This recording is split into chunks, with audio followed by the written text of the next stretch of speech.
I think the best thing for Mercedes now is just put this behind them and focus on designing the best car they could to just go on and win it for, like, if Lewis is going to continue, win it next year and retire. So, yeah, these are the two options we've got now for what happened. Not like completely, but we'll say these are the two options. Lewis Hamilton, so people are comparing this to 2016. Lewis in his... No, but like, you can't... You can't. I'm just saying, in terms of Lewis's mentality, you know, Lewis loses the title in 2016, you think, oh, you know, if my engine didn't blow up, I would have won, blah, blah, blah. He comes back stronger than ever in 2017. Yeah. This time, obviously, it's a completely different situation. It was completely out of his hands and robbed of him because of breaking the rules. But they're saying it's different. But, like, he's lost the championship in close circumstances. No, because of his fault. It's out of his hands. It's not his fault.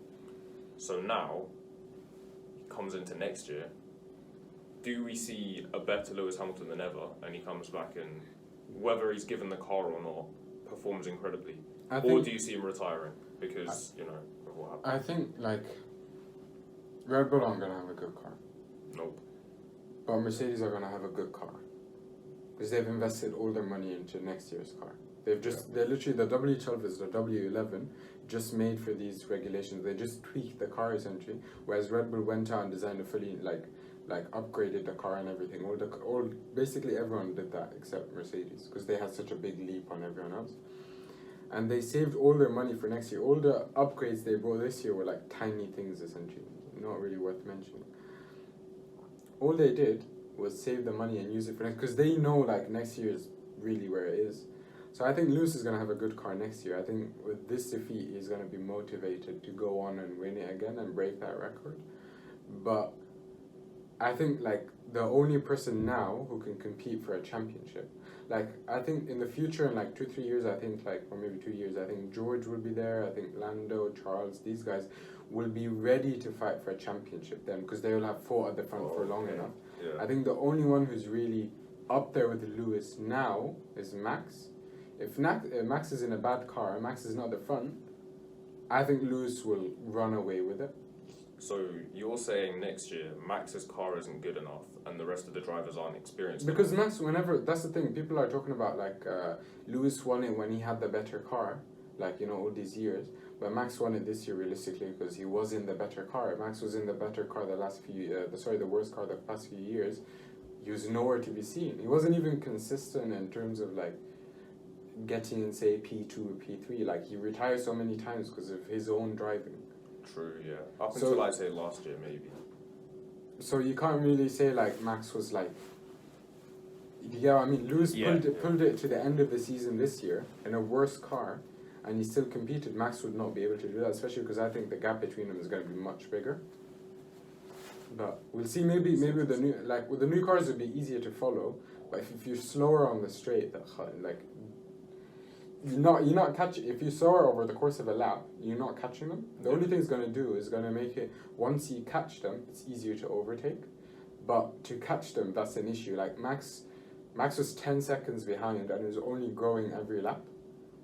So from next year, I think Mercedes know, like, focus on next year, drag it as much as possible this year, get Red Bull to spend all their money this year, and next year is going to be a massive detriment to Red Bull, especially with Mercedes getting the bigger budget this year than Red Bull, because they won the constructors. Oh yeah, of course, the constructors' money. So they have a bigger budget as well in that sense. Definitely. Well, we should cover as well, and we'll cover in one of the videos, like the whole new budget cap and how that is applied, and like with sponsorship, where the money's coming from, all of that stuff. Does that apply to the engine? Does it not apply to the engine? Yeah. Well, so about, I don't know, well, yesterday at time of filming, in the afternoon, they had the ceremony for the prize giving. So Max got given his championship trophy. Mercedes had James Allison there. Toto and Lewis weren't present to pick up their constructors trophy. The cars that were there for the constructors, there was like a picture showing of all the championship winning cars. Mercedes Formula E car wasn't there, and then Mercedes F1 car wasn't there also, missing from the picture. There was like a WEC car, a rally car, because the FIA runs all of these events. That just looks so bad for the FIA. What do you think? Like, it's Mercedes applying pressure on the FIA, because Formula One is the biggest FIA sport. Yeah. You can argue that Formula E is getting up there, but I don't think it's the biggest. But when you have like two of your most important championship, like your biggest championship, Formula One is the biggest motorsport championship by far. Yeah. I don't think IndyCar falls under the FIA. No, but even if it did, that's just America. Yeah, but so the second biggest and third biggest are IndyCar and Le Mans, like essentially those are the three biggest kind of motorsport events. With IndyCar not being there, with Le Mans not being there, Formula One anyways is much bigger than both of them combined essentially. So Formula One is the biggest. To have the Formula One car not there, to have the Formula E car not there, which is what the FIA is pushing, because they want it to grow essentially. It just looks bad for the FIA. It looks bad not just for the sport but for Formula E as well. It just makes them look like a bunch of children, you know. Not Mercedes, like the FIA. Yeah. Like you can't manage your own team, like the teams in your sport.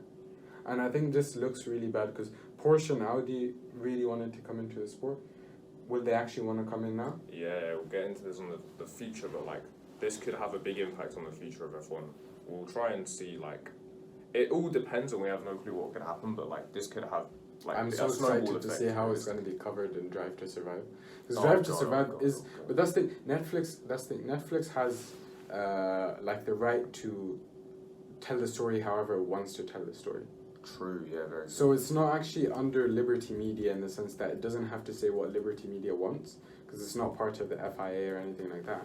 They have freedom to essentially report on it whatever way they want.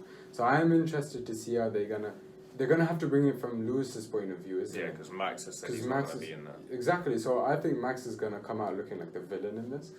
Yeah, people did say he looked like that in 2018 as well. I think that's why a lot of people hate Max was because of in Drive to Survive he looked like he wasn't there, he didn't want to do it, and it made him look really bad. That would make sense, yeah. That's exactly why I'm not a huge fan of Rush either. As much as Rush is a great film, Niki Lauda commented saying, like, you know, they didn't really touch on, the only thing they were missing, it was historically accurate, the only thing they were missing is that him and James Hunt were friends. Like, they painted him to be the angry Austrian guy, and this is the great, incredible Englishman that everyone loves. But he wasn't an angry Austrian guy. The guy almost died, and he was still, like, winning the championship. Like, he should have won that championship, realistically. He missed 3 races, and he lost it by, like, what, like 1 point? 1 point, yeah. And because he retired from that race out of safety reasons.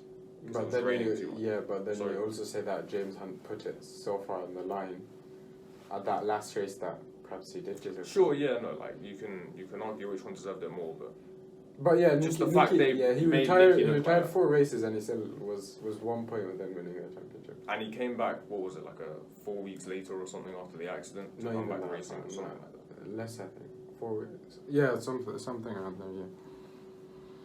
Yeah. Yeah. So painting people out to be it's a media story. They need to pick a villain, and Max was picked as the villain. I think this. Yeah, but Max. Yeah, this year it can go either way, I think. But I think because Lewis is speaking to them. But that's the thing, they did it with Carlos and Lando, which loved each other, and they made it out into, like... Do you know, like, they took radio, like, from different laps, different parts of the circuit, doing that. And they put it together, and it seemed like Lando wasn't even speaking to Carlos, he was speaking about someone else. And they made it seem like they're fighting, and I hate that. This is why we've got to do the review episode, because it's going to be... We just know it's going to be a mess. They love that clip, you know, when Charles crashed into Seb. And he shouts like, "Mein Gott, muss das sein?" Like, is that necessary? Or so he shouts it. They use that clip all the time. They actually love it so much.